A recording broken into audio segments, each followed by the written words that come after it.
بسم اللہ الرحمن الرحیم حمدا للہ والصلوات والسلام علی سید الانبیاء والمرسلین وعطرته بعدد كل معلوم لك وما ارسلناك الا رحمتا للعالمین صدق اللہ العظیم۔ ناظرین کرام، آپ کا فاتبعونی چینل پر استقبال ہے۔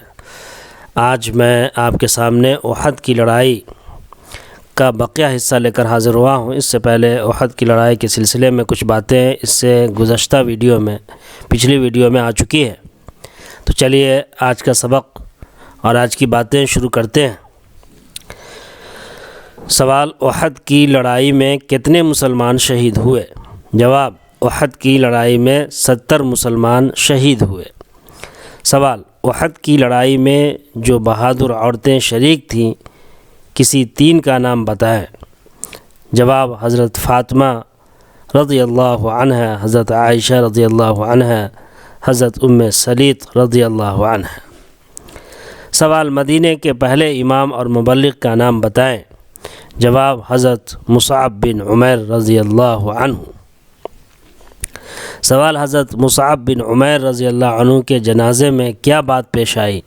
جواب: ان کا کفن اتنا چھوٹا تھا کہ سر چھپایا جاتا تو پاؤں کھل جاتے، اور پاؤں چھپائے جاتے تو سر کھل جاتا۔ آخر سر چھپا کر پاؤں پر گھاس ڈال دی گئی۔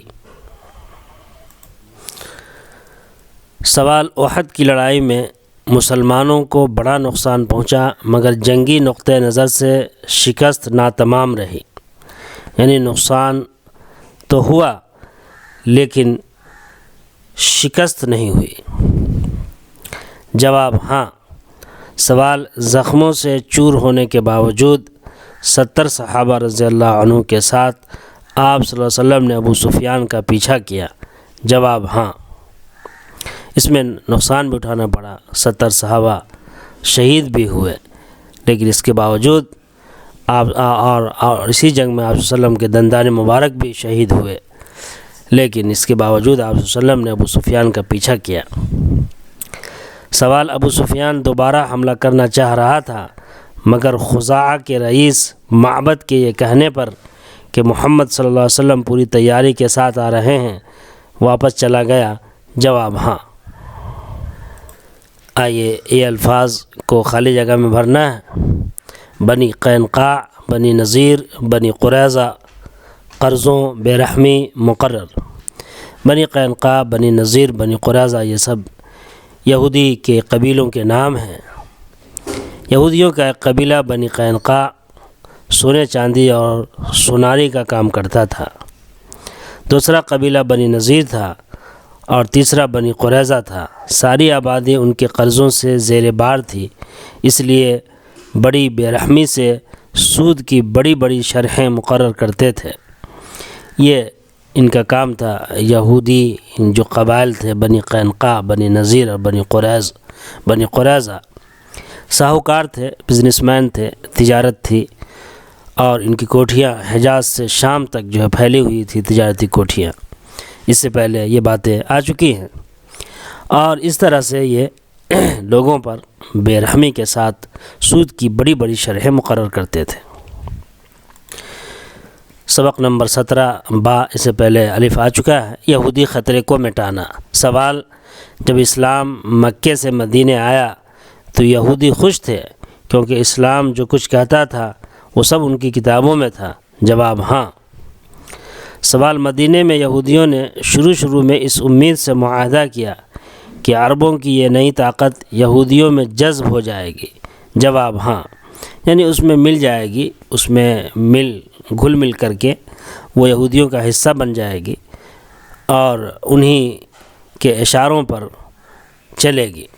جیسے کہ آج پوری مشرقی طاقت یا مشرقی لوگ مغرب میں جذب ہو گئے ہیں اور ان کے پیروکار ہو گئے ہیں، فکری، نظریاتی، ثقافتی، تہذیبی، یہ سب چیز مغرب کو فالو کرتے ہیں، تعلیمی، ہر اعتبار سے جو مشرق کے لوگ ہیں وہ مغرب اور یورپ کو فالو کرتے ہیں، تعلیمی اور ثقافتی اور تہذیبی طور پر۔ یہی فکر اس وقت کی یہودیوں کی تھی کہ وہ مکے سے آئے ہوئے جو مسلمان تھے اور جو طاقت تھی وہ چاہ رہے تھے کہ وہ ہم میں جذب ہو جائیں گے۔ سوال، یہودی اوس اور خزرج کی مجلسوں میں بیٹھ کر ان کو پرانی جنگ کی یاد دلا کر ورغلاتے؟ جواب، ہاں۔ سوال، مدینے میں منافقوں کا یہودیوں سے میل تھا؟ جواب، ہاں، کیونکہ یہ سب اسلام کو اور مسلمانوں کو نقصان پہنچانا چاہتے تھے، وہ یہودی ہوں یا منافق ہوں، اس لیے ان کا آپس میں میل تھا۔ سوال، یہودیوں میں سب سے لڑاکا اور بہادر قبیلہ بنی نذیر تھا؟ جواب، نہیں، بنی قینقاع تھا۔ جو بنی قینقاع قبیلہ ہے یہ یہودیوں میں سب سے لڑاکا اور بہادر قبیلہ تھا۔ آئیے یہ سبق دیکھیں، بنی قینقاع سے لڑائی۔ سوال، بنی قینقاع سے لڑائی کس سن میں ہوئی؟ جواب، شوال 2 ہجری میں۔ سوال، بنی قینقاع سے لڑائی کس وجہ سے ہوئی؟ جواب، ایک مسلمان عورت کو بنی قینقاع کے محلے میں کسی کام سے ایک دن دکان جانے پر یہودیوں نے بے حرمت کیا اور پھر ایک مسلمان کو بھی اعتراض کرنے پر مار ڈالا، اس بنیاد پر بنی قینقاع سے لڑائی ہوئی۔ سوال، مسلمانوں نے جنگ سے باز رہنے کے لیے یہودیوں کو سمجھایا تو کیا ہوا؟ جواب، ان کو اپنے قلعوں اور ہتھیاروں پر اتنا ناز تھا کہ وہ صلح کے لیے تیار نہ ہوئے۔ سوال، مسلمانوں نے بنی قینقاع کو کتنے دنوں تک قلعہ کے اندر محاصر رکھا، یعنی ان کو گھیرے رکھا؟ جواب، 15 دن تک۔ 15 دن تک مسلمان ان کے قلعے کے چاروں طرف پہرا ڈالے رکھے، ان کو گھیرے رکھا، ان کو محصور رکھا۔ سوال، 15 دن قلعے کو گھیرے رکھنے کے بعد بنی قینقاع کے لوگ کس بات پر آمادہ ہوئے اور آپ صلی اللہ علیہ وسلم نے کیا فیصلہ فرمایا؟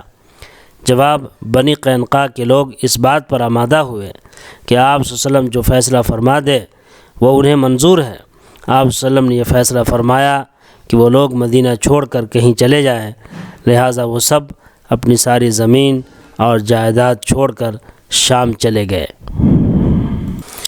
یہ اس طرح کی شرارتیں یہودی شروع سے کرتے آ رہے ہیں اور اپنی شرارتوں کی وجہ سے وہ ایک جگہ سے جگہ سے وہ نکالے جاتے رہے ہیں، اور اب وہ اپنی شرارت کو فلسطین کے اندر جاری رکھے ہوئے ہیں اور فلسطینیوں کو اپنی شرارتوں سے پریشان کر رہے ہیں۔ مسلمان مبلغوں کا بے دردانہ قتل۔ سوال، صفر 4 ہجری میں قبیلہ کلاب کے رئیس کے کہنے پر آپ صلی اللہ علیہ وسلم نے 80 مبلغوں کو اس کی قوم میں دعوت کے لیے بھیجا۔ 80 مبلغ کو، پریچرز کو؟ جواب، نہیں، 70 مبلغوں کو۔ 70 مبلغوں کو آپ صلی اللہ علیہ وسلم کے کہنے پر، بنی کلاب کے رئیس کے کہنے پر آپ صلی اللہ علیہ وسلم نے بھیجا اس کی قوم میں دعوت کے لیے۔ بنی سلیم کے علاقے میں معونہ نام کے پاس عامر بن طفیل نے ایک کو چھوڑ کر سب مبلغوں کو قتل کر دیا۔ یہ سوال ہے، یہاں پر سوال لکھنا رہ گیا ہے۔ سوال، بنی سلیم کے علاقے میں معونہ نام کے پاس عامر بن طفیل نے ایک کو چھوڑ کر سب مبلغوں کو قتل کر دیا، جو 70 تھے اس میں سے 69 کو قتل کر دیا۔ جواب، ہاں۔